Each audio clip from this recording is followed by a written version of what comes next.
Good evening, and welcome to Living Manna Church. I'm your host, Patrice DeLisser, and it is so great to welcome you guys to another edition of Science, Philosophy, and Metaphysics with your guest presenter, Dr. Subud Pandit. So we are so excited about all the feedback that we have been getting about the show and how it has not only strengthened the faith of believers, but for those who aren't believers and how things are just turning around and they're just seeing God and living in manifested ways that we hope that you would see. But it's so great to get these testimonies. So we get the emails and they want the links of all the older programs, and so we are happy that.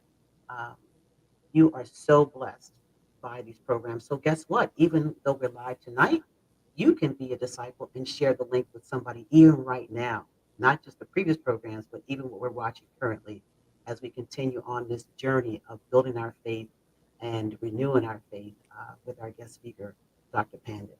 So at this time, I'm going to bring him up front and just buckle your seats because it's going to be a blessed ride. Take it away, Dr. Pandit. Okay. Hello and welcome. If you have come back again to another meeting, welcome. And if you are joining us for the first time, you're welcome too. In fact, let's get on to do a little review. And for that, we'll have to get on to our slideshow. So here we go. We're doing arguments against atheism today. But basically, the whole title is Science, Philosophy, Metaphysics. What we are doing is trying to approach spiritual and metaphysical topics like God, religion, using science and philosophy. So, what have we done so far? Here's a review. We asked the prime reality question. The question was, what is that thing from which everything else comes? And when you ask that question, you come to the big question, which is, does God really exist? And in metaphysics, we cannot have proof, we have only the weight of evidence. In other words, you have more than one theory, and you look and see which one has the better evidence and which is weightier. And you must think critically. What's the meaning of critically? You think for yourself without reference to what somebody else is thinking. And rationally, when you say something, give a reason for it. Don't just simply state it. And choose the attitude of a neutral inquirer, which means you look at both the theories if there are two. And we do have two. God is in existence, God does not exist. Then you create a correct atmosphere to be a neutral inquirer. And it requires four factors: humility, stay small; honesty, give credit where it is due; calmness, there's no need to get upset; respect, hold the dignity of the other person really high. And with that, we do the pan process, which goes to both sides. We have four columns of argument, two on each side, so we're playing it fair.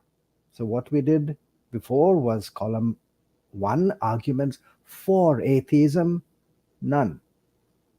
Column two, arguments against theism, there were six that were brought up, but none of them succeeded in throwing out the idea of God. Column number three, arguments for theism, we found four, and they were pretty strong. And column number four, today's topic, arguments against atheism. So let's see what we have for today. Four basic arguments. There they are on the screen. Fundamental premise, it disallows evidence really from nothing. And number four, the statistical analysis. Let's get into each of those. Fundamental premise. I'm going to take a few minutes on this for the simple reason that many people, especially young people, especially those who go to universities, they are stuck with this. Is it really true that faith and science are at loggerheads? Is it really true that God and science are really at different camps? Well, let's look at it very carefully. But here's the claim that atheism makes. Atheism is based on science, whereas theism is blind, superstitious belief. And the most common event they point to as mythological and superstitious is the creation account in Genesis chapter 1. This is mocked, derided more than any other claim. And but today we're going to look specifically at this as the following one. Atheism is based on science. Is it really? We will use the words modern science to depict today's concepts of the scientific method of inquiry, which involves very specific steps. So that is the meaning of the word modern science. What have some scholars say about the relationship between God, theism, and science? Here are five statements. Number one, it was the worldview of the Christian faith that uniquely enabled science to emerge. Number two, it is the Christian world which finally gave birth in a clear, articulate fashion to the method of science itself. Number three, I called modern science a legacy. I might even have said a child of Christianity. Number four, this monotheistic, mono, one theistic God, one God view seems to be the historical foundation for modern science. Number five, innumerable scholars from the widest variety of philosophical viewpoints have acknowledged the same and have admitted that Christianity provided both intellectual presuppositions and moral sanctions for the development of modern science. Now, these statements are impressive, but we are rational thinkers. We can't simply swallow, nor can we simply discard. We're going to look at them. So ask a question. Are these claims, these five strong statements, are these claims based on reasonable arguments? What's the meaning of those, that big word, intellectual presupposition and moral sanctions? It means this: a rational theory that provides good reason to expect success in a venture. That's what it means. But to unravel that, we need to go through a few steps. So let's go slowly, step by step, to unravel the meaning of this. Step one, we'll take an example from today's world: writing out a project proposal. What's the purpose of doing that? To justify the investment requested in that proposal. And you need four things in that proposal to impress an investor. Number one, state aims and goals of the project. Number two, describe what we already have in hand. And number three, you describe the investment that you require, that's requested. The three M's: men, material, money, uh, personnel, equipment, finance. And number four, you must describe the theoretical base on which success is likely if the investment is provided. So that's a project proposal. And it must impress the investor so that they can put money in. And that's what we're going to look at. So, step two, what we already have in hand. Peter Hodgson, a physicist at Oxford University, described what he called the raw material for science, the necessities of science. Four things: a structured society. Number two, adequate means like amount of money, wealth to be put in. Number three, a form of writing so we could keep record. And number four, a form of mathematical notation so that we can do tests in objective terms. Now, the great civilizations like Babylonian, Egyptian, Assyrian, Indian, Chinese, Greek, Roman, they all had these four necessities, but none produced the methods of modern science which we have today. So, when did it appear? It arose during the scientific revolution, period 1500 to 1750 AD, location Western Europe. So, what is the difference? Why did the earlier civilizations unable? Why were they unable to produce this kind of an idea that we have today about modern science? Here it is. The earlier civilizations could not produce the theory, that intellectual presupposition? They couldn't do that to justify such a massive investment. Whereas Western Europe produced that theory, and that theory was based on Christian theism, which rested squarely on the doctrine of creation. Wow. Yes, it was the very concept that was scorned the most now becomes center stage. What is that theory? The intellectual presuppositions. It is fourfold. Number one, the claim that the universe was created by a God of order whose thoughts were rational. So we would find order in whatever he did, created. Number two, the source was single. It's called monotheism. Mono, one, theism, God, one God. And so if everything came out from one source, then all of them would have the same characteristics. In fact, if you see the regularities, they would be same everywhere in the whole universe. So those regularities will be so consistent that we could look at them, see a pattern, and even enunciate a law. Number three, God created in his own image rational humans with a desire for creativity. So, where did human rationality come from? From God's rationality. And where did our creativity come from? From his creativity. So, if we as humans use our creativity and our rationality, we would naturally be inquisitive and look into nature and probably seek and discover those laws. Number four, once you discover those laws, they can be harnessed for use in technology to improve life on Earth. This is the fourfold theory that Western Europe brought based on the Christian idea of the God who created the world. The project proposal then was complete because Western Europe had the necessities, like we saw. And so when it's complete, huge investment then could be poured in. What was the project proposal? Number one, aim, discover the laws of science. And number two, the necessities of science they had. Number three, they were able to provide investment. They were wealthy in Western Europe. And four, the theory that they propounded was intellectually sound. It was number four that was provided by Western Europe in the scientific revolution. Only there do we find this kind of a theory brought into the picture. Hence, it was only then and there that modern science was born.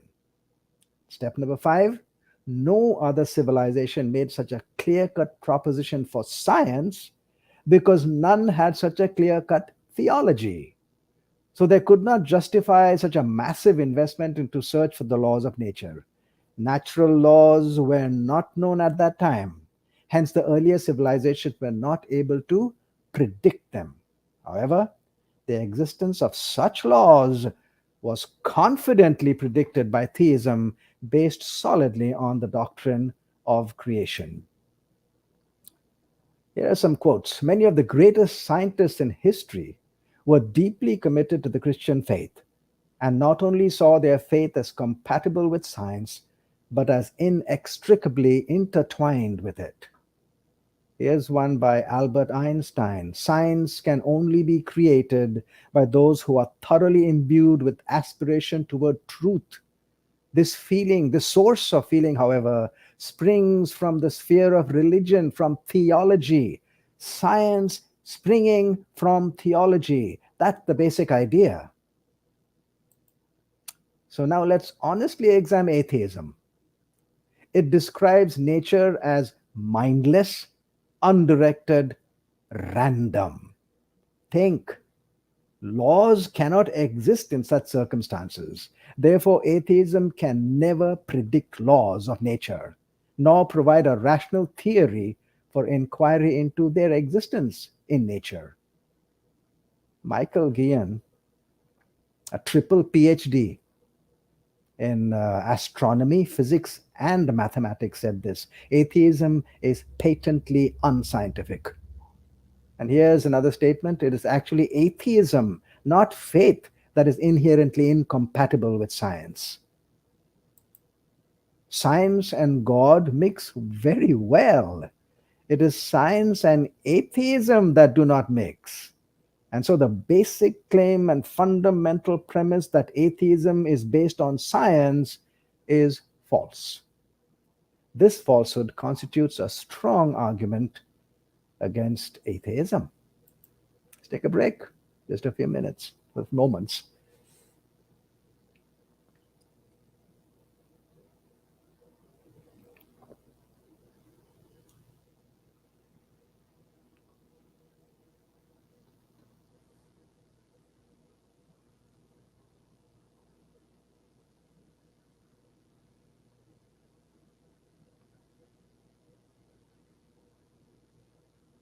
All right, let's carry on. The first one was the claim that atheism is in line with science. No. Number two, atheism disallows evidence. The affirmer, not the denier, must provide proof. And it's theism that affirms a claim, and atheism denies it. Therefore, the theist must give evidence for theism. This sound principle in a court of law becomes meaningless unless the evidence itself is described. What is the evidence that will convince an atheist? I've been asking this for more than close to 20 years, and there's usually silence when you ask a person, what is the evidence that will convince? Why is there silence? Why is there a moving away from the question? Here's the reason why. Because if you want to give evidence for anything, you must first describe the features of that entity. Only when you have described the features can you give evidence, because the features form the evidence. But a non existent entity has no features. In fact, you can't talk about features because the entity is not even in existence.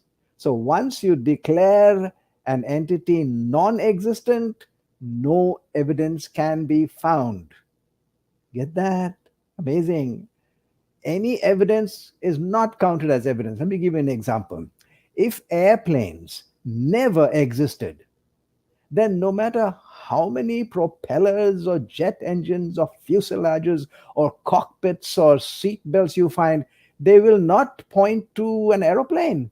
Aeroplanes don't exist. It could point to a yacht or maybe even a submarine, but not to an aeroplane. So even though you bring it strongly, it does not point to an aeroplane because aeroplanes don't exist. So the moment you say something does not exist, there can be no evidence whatsoever for it. So by the very nature of the claim of atheism, it cannot admit evidence into the discussion. Any so-called evidence is immediately wiped off the table based on what? On atheism itself.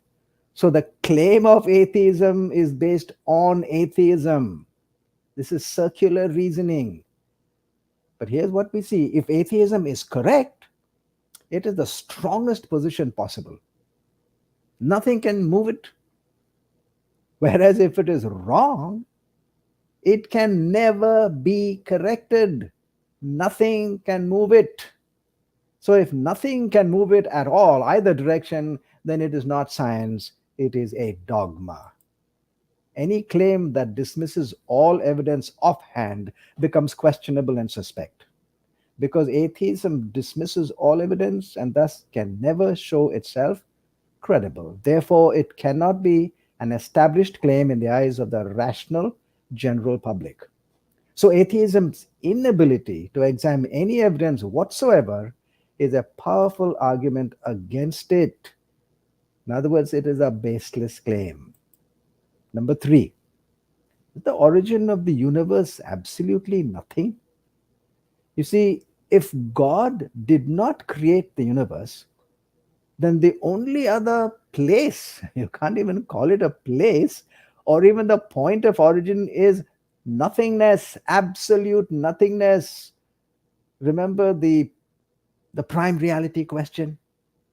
What is that thing?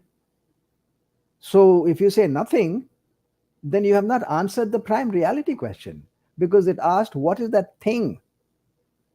And yet they say it. The word nothing is there. Look at the word nothing on the screen. So from nothing our universe begins. So where did the laws of nature come from? They came from nothing, the void out of which the universe arose. The only reasonable belief is that we came from nothing, by nothing, and for nothing. So the word nothing is definitely over there. But note one thing very clearly: these claimants are not being truthful, because in their nothingness there's always something that they slip into. That, look at these statements. Number one, in this nothingness there are many wonderful things to see. Wow. So in the nothing there are some things. Number two, to the question, what started the universe? Here's the answer: some quality or thing that introduced a measure of instability into the nothingness that was. How can we reconcile this? If you say there's nothing, then you can't say there is a thing. But Neil deGrasse attempts a resolution. He says nothing is not nothing. Nothing is something. But here, empty space is not nothing, rather an identifiable particular, a something. Can you see that? That is already there. So you can't actually use the word nothing. The next statement is an error, this author says, in treating nothing as a kind of something. Absolute nothingness cannot produce something given endless time. In fact, there can be no time itself in absolute nothingness, because time is a created entity. The hypothesis still assumes a structured space-time, quantum field, and laws. All of them are some things. So when you say nothing, you are not really stating the truth. However, let's try to do something with nothing. Let's try to build the wall of China.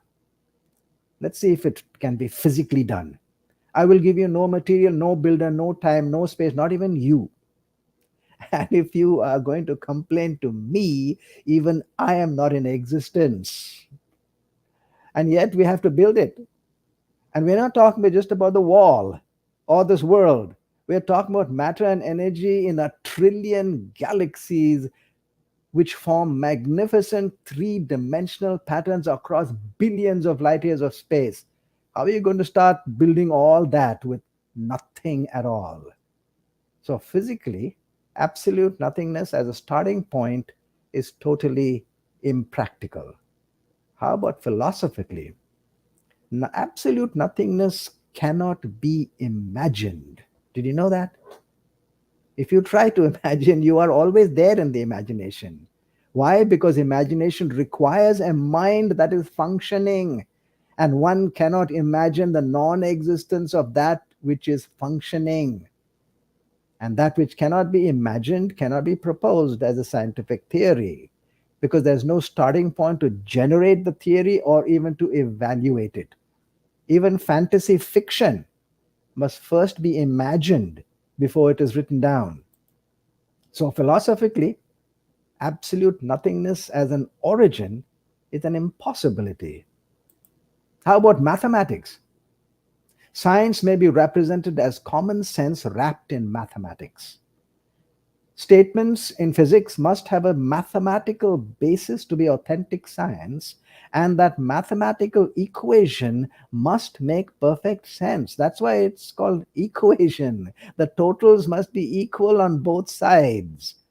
6 is not equal to 4 times 2. That would be unequal. 6 is equal to 6 plus 2. You see, both the sides must be equal. That's what's called an equation. So there are two things here: statements which must have a mathematical equation attached. So let's make the statements that we have in our hands. Here are the statements. The atheistic statement is nothing did nothing with nothing, which means no thing, and produced everything.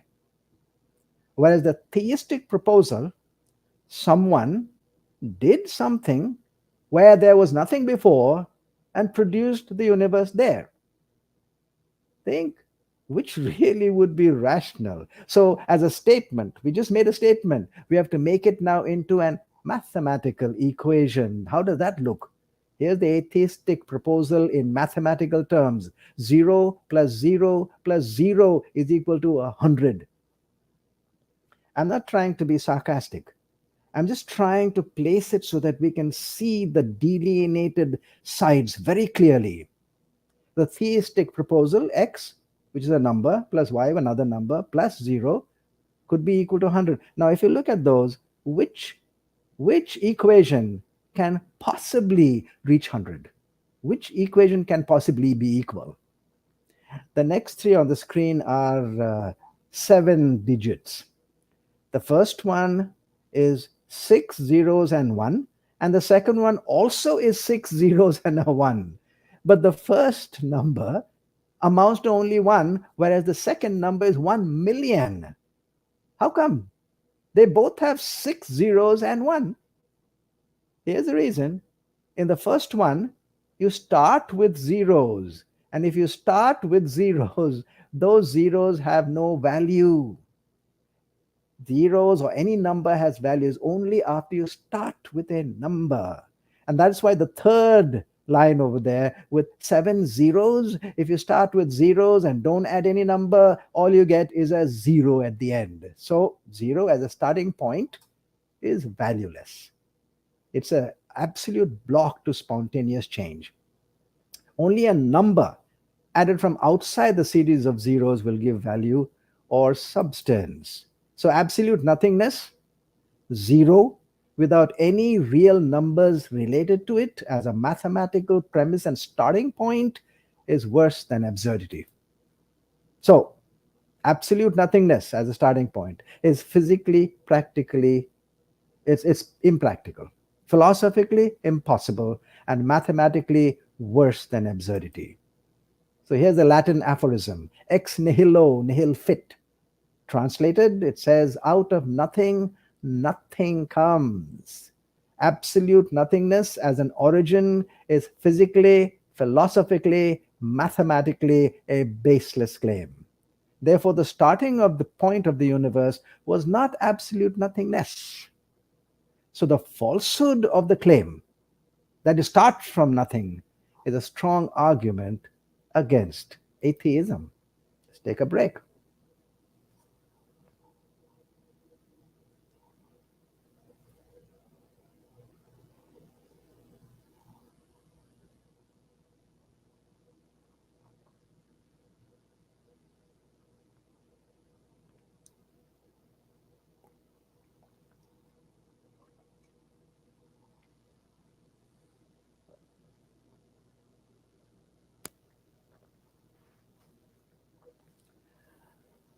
All right, let's carry on to the last one, number 4. Statistical analysis. Chance. What's the chances of this or that? It's subjective and we use it every day. But it's also a mathematical concept called probability. It's a very specific formula. And when you put your numbers into the formula and churn it out, here's what it comes out. For example, 1 is to 10 to the power of 3. That's an exponential number. I will tell you what it is. 1 is to 10 to the power of 3 means in a given situation in which you are doing your mathematical calculations, it will occur only one time and will not occur 10 to the power of 3 times. The power of 3 means 1 followed by 3 zeros. So in this case, it would be, it has only one chance out of 10th out of 1,000 chances. 1 with 3 zeros is 1,000. As that number on the right side goes up, like 10 to the power of 4, 5, 10, the probability becomes less and less and less until at 1 is to 10 to the power of 50, it becomes impossible according to science. But if such an event actually occurs and happens, then it was not by chance. That's the point of the statistical probability and analysis. If the number is so big that it's impossible, but it happened, then it did not happen by chance. An agent performed it. For example, let's look at a car. Take all the parts and ask whether that All those parts could come together by themselves without anybody making it and assemble themselves into a car. And you will find that the statistical probability is so high that we'll have to call it impossible. But there it is sitting in your driveway or in your garage. So we have to deduce then at that point that it didn't happen by chance. It happened because it was designed and manufactured. So in science, 1 is to 10 to the power of 50 is utterly impossible. Only one chance out of 10 to the power of 50, that's impossible. Now, this number is set arbitrarily in science, but is too huge to question. For example, if 10 billion humans, each of us, do one test every second, starting from the estimated time of the Big Bang, that means the age of the entire universe, we would have reached only 10 to the power of 28 today. And remember, 10 to the power of 29 is 10 times bigger than that. So we would need a series of 10 universes just to get to 10 to the power of 29. So we will have to agree that 10 to the power of 50 is a huge number. So it's arbitrarily set, but it is too huge to question. So a statistical analysis that comes to 1 is to 10 to the power of 50 is describing a statistical impossibility. Here's what Dr. Michael Denton uh, calculated. He imagined the simplest cell. It would require at least 100 proteins. Now, the mammalian cells like yours and mine, you know how many proteins it has? Billions. In fact, some of them have counted up to 10 billion proteins in one cell. So here it's the simplest cell, only 100 proteins. What are the chances that those 100 proteins would come together? He did a calculation. The chances are 1 is to 10 to the power of 2000. Remember, 1 is to 10 to the power of 50 is impossible by chance. Did you say wow? Some of you, I'm sure you did, but some of you did not. And you're wondering, should I say wow? Well, let me try again. Proteins are made up of amino acids, those little blocks, and they are connected in a chain. And these amino acids have either a right-handed or a left-handed link. And when you do amino acids and form amino acids in the laboratory, they always come out in what is called a racemic mixture, equal right-handed, equal left-handed, 50-50. Nobody knows any way how to make it more right-handed or more left-handed. And we need 10,000 amino acids to make that chain or those 100 proteins. Here's the point. In every living cell, all 10,000 amino acids are only left-handed. They have only left-handedly. There is no right-handed amino acid in living cells. When we make them, they come out racemic. But in the cell, only left-handed. Now, in the nucleus, the chromosome, they have little bits of pieces. They are called nucleotides. They also have right-handed and left-handed links. And we need about 100,000 of them to make that line of DNA. And there we need only right-handed nucleotides. So somebody did the calculation. The probability of assembling 10,000 left-handed amino acids and 100,000 right-handed nucleotides, the chance is 1 chance in 10 to the power of 33,113. And remember, we said 1 chance in 10 to the power of 50 is impossible by chance alone. You say, wow, 10 to the power of 33,000. Some of you might be still not willing to say, wow, let me try one more time. It was Harold Morowitz, microbiologist, who calculated the odds of one cell randomly assembling under the most ideal conditions to be 1 chance in 10 to the power of 100 billion. If 1 is to 10 to the power of 50 is describing an impossible situation, impossible by chance alone, then this would require, just this one cell, would require 10 to the power of 99 billion impossible events or called miracles. Just one of them. Do you know that number is not 99 billion, it's 10 to the power of 99 billion. You know how long will it take to write the numbers out, the zeros? Once per second, it will take you 3,170 years just to write this number.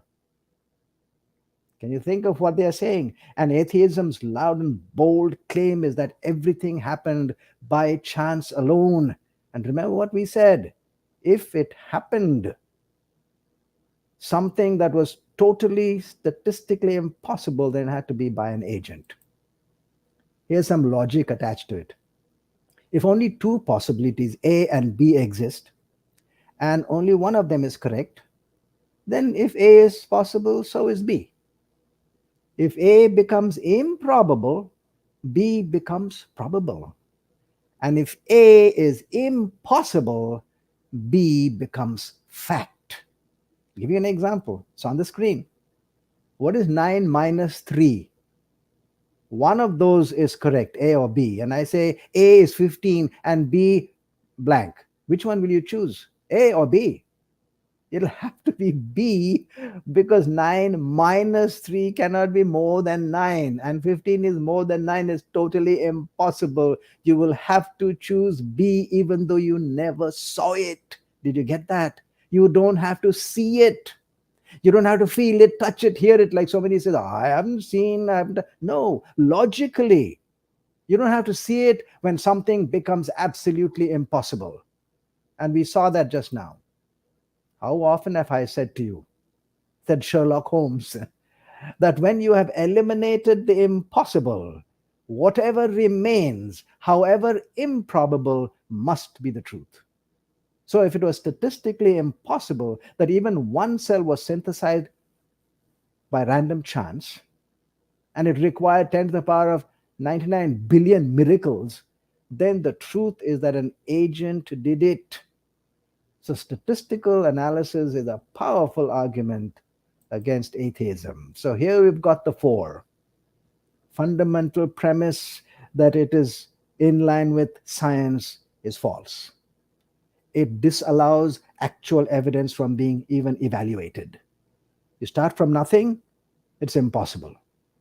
Statistical analysis shows that even one cell is simply beyond the chance that this universe can possibly provide. But by the way, do you know how much chances the universe can provide?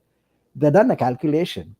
Number of elementary particles multiplied by the number of seconds from the time the Big Bang started, multiplied by the possible number of interactions per second, and it comes to about 10 to the power of 125. That's it.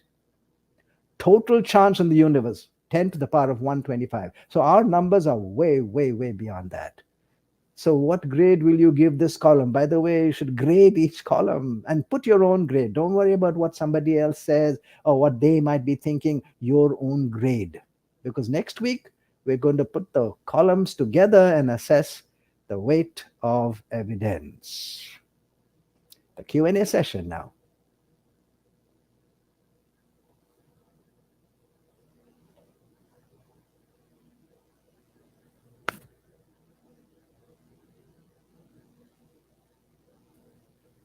I was muting myself because I didn't want to disturb the class. I don't know how many of you on here are just like, wait a minute, first of all, these mathematical equations are just like past me altogether, but at the same time, it was easy to get. Nothing from zero is zero. Nothing from nothing, the probability of nothing created anything is impossible. And so when we talk about God as an, I will consider it intelligent agent, intelligent being, our creator, Dr. Pandit, once again, I just kept saying wow. And I know other people were saying wow. And we do have a question here that we're going to put on the screen because it was asked earlier. So for those who didn't see it earlier, I want to make sure we touch on it. So we're going to go back. It's more so at the beginning. Um, let's see. Actually, this was from Gigi Jones in the beginning. So this is her question. Her question: what is the true definition of rational, quote unquote? Where do we see evidence that God is actually rational by definition? The word rational is very simple to make as a basic definition. Rationality means when you say something, you give a reason. And if you look at the entire creation of the universe, you will find that every step has a reason. The ultimate may not have a reason because our minds are small. But when you look into whatever we find as the discoveries of natural science, the very fact that we discovered a natural science, a law of natural science, means that it's an explanation of something. Take, for example, the laws of motion. Uh, it was Newton who described the laws of motion. For example, he said that if something is moving at a certain speed, it will continue to move at that speed until something changes it. So there must be a cause that changes it. Mhm. In other words, it won't change its speed. For example, if it's going at 5 miles per hour, it'll never change its speed unless something acts on it. So what we are doing is giving a reason for example, why did it change from 5 miles per hour to 10 miles per hour? Why did it change?